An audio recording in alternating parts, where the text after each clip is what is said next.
Baiklah, di sini saya akan menjawab UAS Manajemen Analisis Lingkungan Bisnis. Tapi sebelumnya saya akan memperkenalkan diri saya. Perkenalkan, nama saya Nur Tafiana, NIM 191041686, kelas Manajemen A1 Pagi, jurusan Manajemen, mata kuliah Analisis Lingkungan Bisnis, dosen pengampu Adi Mursalim SEMM. Soal bagian A, apakah Anda selalu hadir dalam kuliah analisis lingkungan bisnis? Mengapa? Jawab, ya, agar pembuat strategi dapat mengidentifikasi setiap kesempatan dan membantu mengembangkan sistem pemecahan sedini mungkin. Soal nomor 2, berapa kali Anda hadir dalam kuliah analisis lingkungan bisnis secara daring? Jawab, 7 kali. Soal yang ketiga, apa yang saudara lakukan selama saudara belajar analisis lingkungan bisnis secara daring, dan manfaat apa yang saudara peroleh mempelajari analisis lingkungan bisnis secara daring? Jawab, dengan melakukan analisa yang baik dan tepat, kita akan lebih bisa memahami keadaan pasar yang sesungguhnya. Manfaatnya, karena hal ini akan memberikan dampak pada kesuksesan skala, visi, sehingga strategi dalam pengembangan bisnis. Soal nomor 4, apa tugas struktur yang diberikan oleh dosen saudara selama kuliah daring? Jelaskan tugas struktur Anda. Tugasnya, yang pertama, bab 4 politik privat dan tekanan sosial. Yang kedua, bab 5 manajemen krisis. Yang ketiga, bab 7 strategi dan pasar untuk arena pemerintah. Soal yang nomor 5, jelaskan buku yang digunakan dalam kuliah analisis lingkungan bisnis. Siapa penulis buku ALB tersebut? Pada tahun berapa buku tersebut ditulis? Berapa halaman buku analisis lingkungan bisnis tersebut? Berapa jumlah bab yang terdapat dalam buku ALB tersebut? Coba sebutkan, menjelaskan secara singkat isi dari bab-bab yang terdapat dalam buku analisis lingkungan bisnis tersebut. Bagaimana pendapat Anda mengenai buku analisis lingkungan bisnis tersebut dan apa manfaat yang Anda peroleh membaca buku analisis lingkungan bisnis tersebut? Jawab, penulisnya Adi Mursalim SEMM pada tahun 2019. Halaman ada 609 halaman. Ada 14 bab. Strategi non pasar untuk arena pemerintah. Proses perumusan strategi non pasar dikembangkan dengan fokus pada aset strategi. Yang kedua, politik privat dan tekanan sosial atau ALB. Politik privat seringkali dipimpin oleh LSM dan aktivitas sosial, dan banyak diantaranya menyimpulkan bahwa lebih banyak kemajuan dalam mencapai tujuan mereka dapat dicapai dengan menargetkan pelaku ekonomi secara langsung daripada dengan bekerja melalui pemerintah. Manajemen krisis.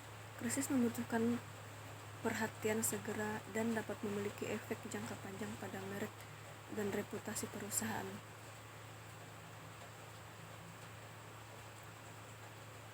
Soal nomor 6, bagaimana kuliah daring ALB memberikan kesan kepada Anda, dan media apa yang digunakan oleh dosen dalam memberi kuliah analisis lingkungan bisnis? Jawab, kesan yang saya dapatkan di sini, saya dapat belajar langsung dengan melihat bagaimana pada saat masa pandemi ini kebanyakan orang-orang melakukan bisnisnya dengan secara online. Media yang sering digunakan melalui WA, Google Classroom, dan Meet. Baiklah, soal bagian B. Yang pertama, jelaskan pengertian manajemen krisis dan sifat dan penyebab terjadinya krisis. Jawab, krisis adalah situasi di mana kerugian terhadap orang atau properti telah terjadi atau akan segera terjadi. Krisis biasanya tidak terduga, dapat meningkat dengan cepat dan dapat merusak kinerja operasi perusahaan, reputasinya, dan kredibilitas manajemen.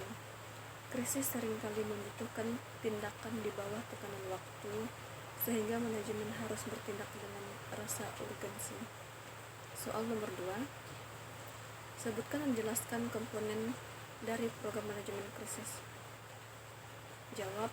Yang pertama, komponen terpenting dari program manajemen krisis adalah penghindaran, dan komponen terpenting berikutnya adalah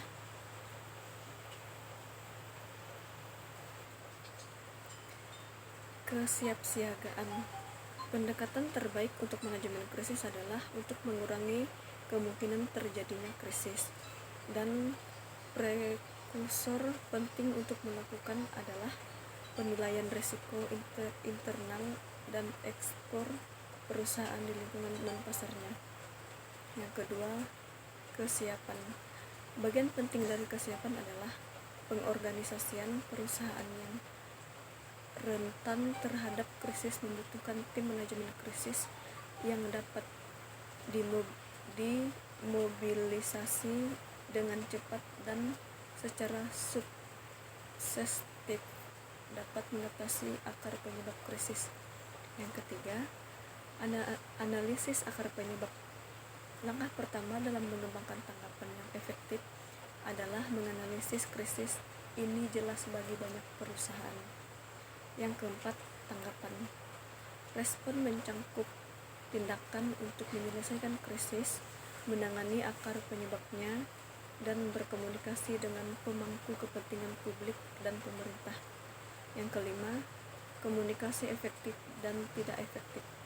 Komunikasi dan perbaikan adalah dua komponen utama dari respon krisis, karena krisis sering berkembang dengan cepat, informasi seringkali tidak lengkap, dan spekulasi serta rumor bisa terbang. Sekalipun informasi sudah lengkap atau krisis terbukti dengan sendirinya, penting untuk berkomunikasi secara efektif dengan mereka yang terkena dampak serta publik secara lebih luas. Soal yang ketiga, bab 7 dalam buku analisis lingkungan bisnis adalah berkenaan dengan mengetahui lingkungan bisnis, penggunaan strategi berbasis dan pasar di perusahaan. Jelaskan bagaimana menggunakan strategi berbasis dan pasar di perusahaan, dan sebutkan contoh perusahaan yang menggunakan strategi berbasis dan pasar dalam melakukan bisnisnya. Jawab. Perusahaan dan kepentingan lain menggunakan strategi dan pasar untuk berpartisipasi secara efektif dan bertanggung jawab dalam isu-isu non-pasar yang ditangani oleh lembaga legislatif. Amandemen pertama konstitusi memberikan kepada orang-orang, termasuk perusahaan, hak untuk kebebasan berbicara dan hak untuk mengajukan petisi kepada pemerintah. Bisnis dan kepentingannya lain dengan demikian memiliki hak untuk berpartisipasi dalam proses pemerintah, dan berpartisipasi tersebut membutuhkan strategi yang efektif. Bab ini membahas proses strategi, mengajukan strategi dan pasar generik, dan memberikan contoh. Contohnya, yang pertama, Toshiba dan sanksi perdagangan. Departemen Pertahanan AS mengamati bahwa kapal selam Uniswit beroperasi lebih tenang daripada sebelumnya, membuat pelacakan lebih sulit. Investigasi penanganan menggunakan bahwa teknologi baling Swift telah meningkat secara substansial, kemungkinan karena penjualan peralatan penggilingan yang sangat canggih di Uniswit oleh perusahaan mesin Toshiba Jepang. Setiap penjualan semacam itu akan melanggar peraturan Komite Koordinasi Pengendalian Ekspor Multilateral atau KOKOM, sebuah perjanjian internasional yang melanggar ekspor ke negara-negara kombis teknologi dapat meningkatkan kemampuan militer mereka. Ketika sebuah surat kabar AS melaporkan penyelidikan Pentagon pada Maret 1987, Kementerian Industri dan Perdagangan Internasional Jepang atau MITI mengabaikan laporan itu. Tekanan AS bagaimanapun akhirnya membuat MITI untuk menyelidiki. MITI menemukan bahwa perusahaan mesin Toshiba telah 2 kali menjual mesin meliling ke Uni Soviet yang melanggar peraturan Kokom dan hukum Jepang. Mesin ini dapat memungkinkan Soviet meningkatkan teknologi baling-baling mereka. Perusahaan mesin Toshiba memiliki 50,1% oleh Toshiba Corporation. Selanjutnya disebut sebagai Toshiba, yang dilaporkan tidak mengetahui adanya penjualan ilegal.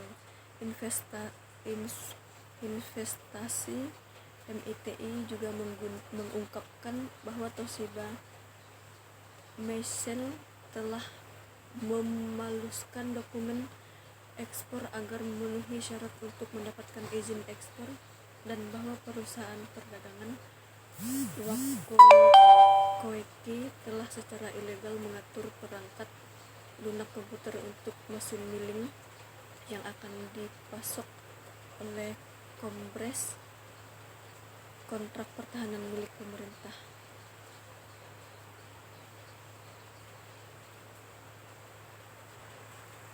Keributan di Amerika Serikat segera terjadi. Beberapa pemboikotan konsumen terhadap produk Toshiba dilaporkan, dan anggota Kongres menghancurkan produk Toshiba di halaman Capitol.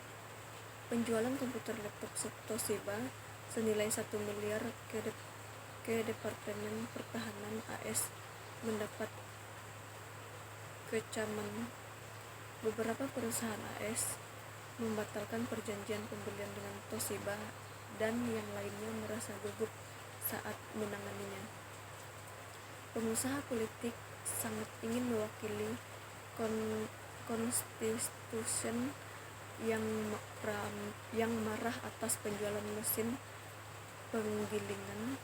Pada pertengahan Juni, DPR mengeluarkan resolusi tidak meningkat yang meminta Departemen Luar Negeri untuk meminta kompensasi dari Jepang atas kerusakan tagihan yang melanggar penjualan Toshiba ke Departemen Pertahanan dan melanggar semua impor Toshiba ke Amerika Serikat untuk jangka waktu 2 hingga 5 tahun dipercepat melalui Kongres.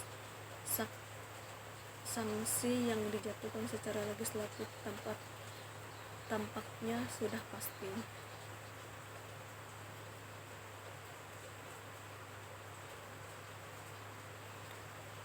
Soal nomor 4, jelaskan apa yang dimaksud dengan strategi non pasar, dan sebutkan dan jelaskan 3 strategi non pasar generik atau umum tersebut.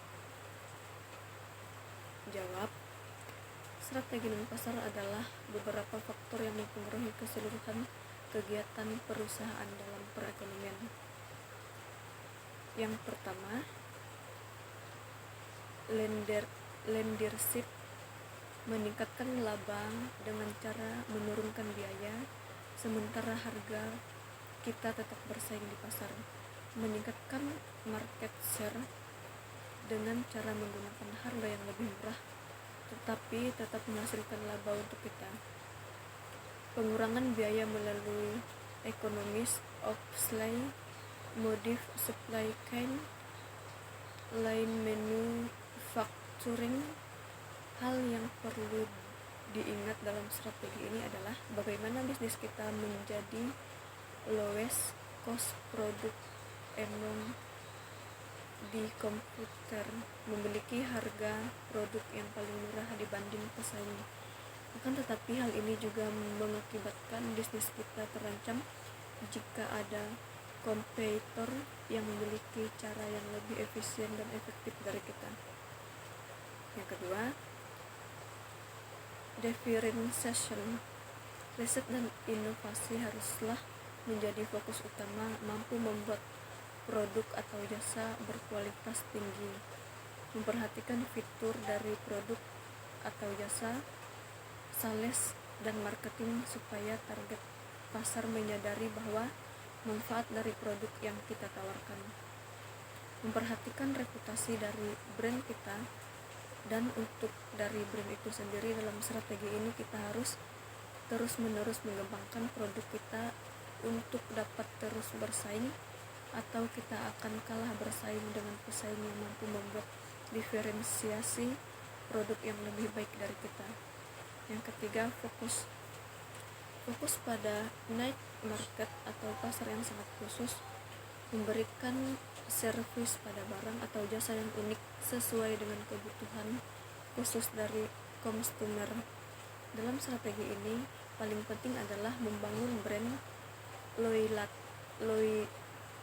loyalty pada konsumer dan tetaplah fokus pada niche market, karena jika kita memiliki produk yang terlalu umum, maka kemungkinan kita akan kalah bersaing dengan produk yang mengidentikan cost leadership atau harga murah atau unik.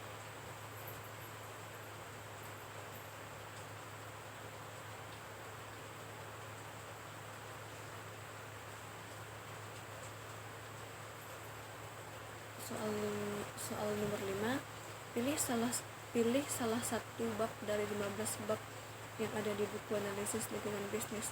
Jelaskan isi dari bab yang Anda pilih tersebut dan berikan contoh dalam penjelasan Anda.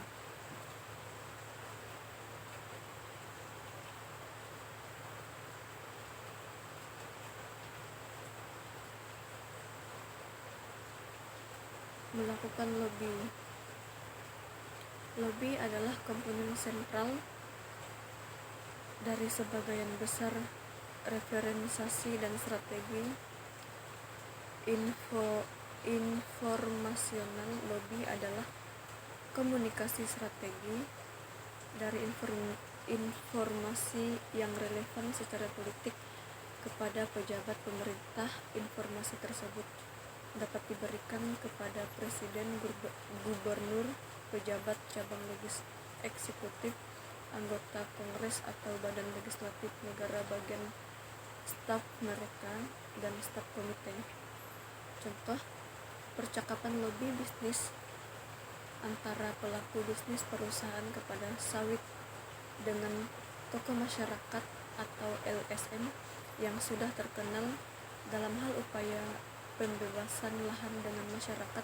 Dalam hal ini, perusahaan melobi tokoh masyarakat untuk dapat memberikan persetujuan hak guna tanah kepada mereka, karena tokoh masyarakat memegang peran penting dalam setiap keputusan di suatu desa. Misalnya, contoh lain adalah lobi pihak humas perusahaan kepada kalangan jurnalis yang berpengaruh dan memiliki kekuatan untuk membentuk opini dalam menghasilkan pemberitaan yang positif terhadap perusahaan, sehingga bisa meningkatkan brand dan menjadi promosi yang efektif untuk target konsumen.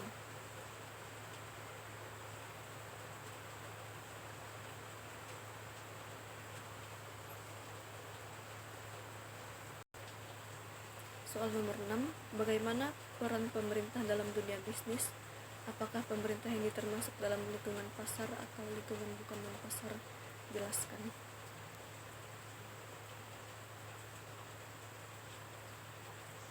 Jawab yang nomor 6. Peran pemerintah dalam bisnis internasional menurut Porter yaitu spesialisasi faktor, menetapkan regulasi, memperkuat standarisasi kualitas produk, keamanan, dan lingkungan, mendukung kepentingan yang memungkinkan adanya investasi yang berkelanjutan, mendukung iklim usaha yang kompetitif. Pemerintah termasuk dalam lingkungan bukan pasar karena dia yang mengatur atau berada di atas pemasaran. Soal bagian C, berkenan dengan video-video yang berkenaan dengan analisis lingkungan bisnis. Setelah mahasiswa menonton video-video ALB ini, mahasiswa diminta untuk menjelaskan judul video yang ditonton dan makna judul video tersebut menurut versi mahasiswa. Teori-teori yang dijelaskan oleh pembicara dalam video tersebut dan manfaat dan wawasan yang diperoleh setelah menonton video-video analisis lingkungan bisnis yang mahasiswa tonton. Jawab. Video bagian A, judulnya lingkungan pemasaran. Makna dalam video tersebut agar dapat mempelajari lingkungan pasar. Teori yang dijelaskan dalam video. Yang pertama, masuk dalam efek lingkungan pasar. Yang kedua, efek lingkungan bukan pasar. Yang ketiga, faktor mempercepat pertumbuhan ekonomi. Yang keempat, unsur lain yang berpengaruh dalam kegiatan usaha. Video bagian B, judulnya dampak COVID-19 ekonomi RI minus 5,32%. Makna dalam video tersebut, COVID-19 sangat berdampak buat perekonomian Indonesia. Teori yang dijelaskan dalam video, pertumbuhan ekonomi Indonesia selama COVID-19. Wawasan yang saya peroleh bagaimana cara mengatasi pertumbuhan ekonomi yang menurun. Baiklah, terima kasih.